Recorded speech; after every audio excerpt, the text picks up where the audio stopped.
In the last session, we thought about plant nutrients and water transport in plants, focusing solely on the roots. What we want to do in this section is actually to think more about the entire plant. Now, we have to start taking up water from the roots in our most simplest pathway. So how do we get water into the roots? And then how do we get water to want to move up the plant? Remember, the most important part of this is this has to be a passive process. The plant cannot afford to expend ATP to move water. This has to be as passive as possible. So we'll look at how the plant is able to do this in a number of different ways, keeping in mind that along a few of the steps we'll have to use a little bit of ATP, but in the grand scheme of things it's not very much. So we've talked before that xylem vascular tissue is what helps us move water up the plant. They're the water conducting cells. The substance that's actually found inside the xylem is something referred to as xylem sap, and this is going to be water and some dissolved inorganic nutrients, minerals from the soil, whatever's small enough and the correct charge and polarity to be able to be moved along with the water. In most angiosperms or flowering plants, these are actually going to be made up of very small tubes within the xylem tissue that we looked at before, known as tracheids and vessel elements. If you don't remember those terms, you can look back to plant tissues. So the whole goal is to get water to move up this plant. How can we do it? Well, we have a couple of choices. The first part is actually getting water to want to move into the xylem. So we have to establish what we call root pressure. And essentially this is moving water by osmosis. If you don't remember osmosis, we'll talk about it a little bit more in a moment, but we're looking at this movement as being minimal compared to the size of most of the plants that we want to bring water to. So that's only part of the story. As you see here, I have noted the xylem sap is only going to move a couple of meters with the root pressure alone. It's going to need help. The biggest help it has is transpiration. So transpiration is literally just the evaporation of water from the leaves of the plant. Now, under normal circumstances, we would think about this as being bad, right? We're working to get all of this water up to the top of the plant, and then we're going to say it's just going to evaporate. Well, the process of evaporation helps to move this water up the plant so that what needs to be used can be used. So we're looking for mechanisms to help us do this. This evaporation is going to be one of them, this transpiration process. The root pressure will help, but we also have to rely on the basic chemical properties of water to get this all done. So water, remember, is polar. Water has an affinity or a likeness for itself. It sets up partial positive and partial negative charges in each individual water molecule that stick together. This sticking together is actually something known as cohesion. So water is cohesive. It wants to stick to itself. Well, that's great. So that means that if I can coax one water molecule into my root, others will want to follow. The other property that we have to look at is the affinity or the likeness or the attraction of water to the inside of the xylem tissue. This is actually something known as adhesion. Why two different terms? Cohesion should tell you that you have two of the same molecule, co being two. Okay? Adhesion is how we get two different kinds of molecules to be attracted to one another. When I think of this, I think of adhesive tape, like Scotch tape. I'm usually trying to stick two different things together when I use adhesive tape. So if that helps you, you can remember that way. Now, in this process, where is this all happening? Well, root pressure, of course, is happening in the roots. Okay, so we're looking for osmosis to occur. We're going to move water by osmosis into the plant, and I'll show you how we're going to do that in just a second. When we look at the actual adhesion and cohesion properties, we're inside the xylem here. Okay, so this is inside the trachid and vessel elements, moving water up the plant. All right, now the water molecules, as you see, those dotted black lines, remember, mean hydrogen bonding. That's back from biochemistry. So the dotted lines between the two water molecules are cohesion, and the dotted lines between a water molecule and the cell wall of our xylem is adhesion.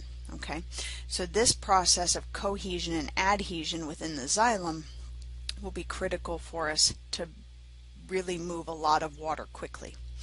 Transpiration is what is going to be the driving force for all of this. Transpiration, you can think of like drinking out of a straw. Okay, you're applying pressure at the top of the straw and bringing liquid up the straw to your mouth, right? So the plant is going to open its stomata, those holes on the undersides of the leaves, remember, surrounded in guard cells. It's going to actually allow a little bit of water to escape. As it does that, and the water evaporates, it actually sets up a pull or a suction on the water inside the xylem and helps to move it up the plant faster. So students always ask me if water really does collect in the stomata. Does the plant really do this? And if you look at the underside of a plant that's a very happy plant, in this case, a plant hanging in my kitchen window, we can see the water droplet on the end of this leaf. This is actually collected as the water has evaporated from the underside of the leaf and condensed at the tip of the leaf. So it's actually come out of the stomata and condensed at the tip of the leaf here. And this movement of water is, of course, in my plant here, not moving very far, but if you think about the sequoia that we saw in a previous session, that's moving water a huge distance, and under the similar conditions you could see water droplets on the undersides of those leaves as well. So the stomata are actually opening and closing, and the way they do that is actually through the active transport of potassium. So remember, potassium is K+, okay? In my diagram here, it's little red or pink dots surrounding our plant cell here, okay? So the guard cells are these kind of boomerang shaped things, and the stoma is the hole. Remember, it's like the pupil in your eye. It's a space, it's a hole, it's the opening itself. The guard cells are going to surround that.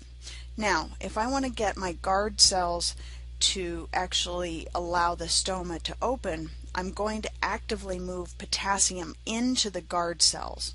What does this do? Well, by moving potassium in, water follows. Water is trying to dilute out the potassium in our guard cells. Okay? So if it does that, this actually causes a bowing or a bending of the guard cells that allows the stoma to open. When the guard cells get this signal that enough water has been transpired or we're under extreme drought potential conditions, the guard cells will want to close down so that the stoma will close and will minimize water loss. Well, to do that, we have to allow potassium to leave those guard cells again, and it will. It does not want to be in high concentration inside these guard cells. It will leave, and as it does, the water will follow. And you see how the boomerang or bended shape kind of shrinks down into these straight lines and actually allows the stoma to close. So in this process, we've moved a lot of things, but we're really only moving things by osmosis. So this movement, remember, by osmosis is the movement of water. And the osmosis will move in the direction of the solute, S-O-L-U-T-E, of highest concentration. So it can be salt, as in my picture here. It could be potassium, as in our guard cells. Wherever the concentration is highest of that salt, potassium solute, the water will move to try to dilute it. Now, we have to remember, in my beaker example here, it's pretty straightforward, but remember this has a semi-permeable membrane between the two beakers. The semi-permeable membrane mimics the plasma membrane of a plant cell, whether it be the guard cell of the dermal tissue of a plant, whether it be the endoderm lining the inside of our root to protect the xylem, whatever the case may be, it's still working against that semi-permeable membrane, and it's still going to try to dilute out that solute in whatever way it can. We're going to take advantage of this when we start to produce sugars, because we set up something known as the pressure flow mechanism.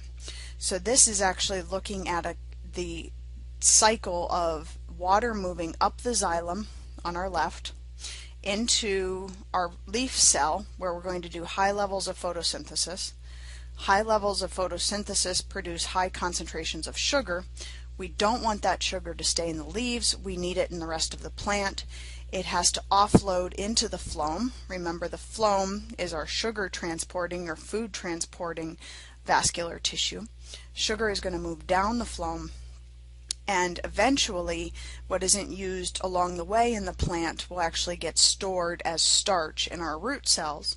So as the sugar moves into the root cell, water follows. So the phloem is going to move some amount of water. This is not solid sugar pouring down the phloem, right? It's like syrup. So when we have it move into our root cells, what we're actually looking for is to keep water moving along and setting up sort of this conveyor belt or endless loop of water movement around our plant.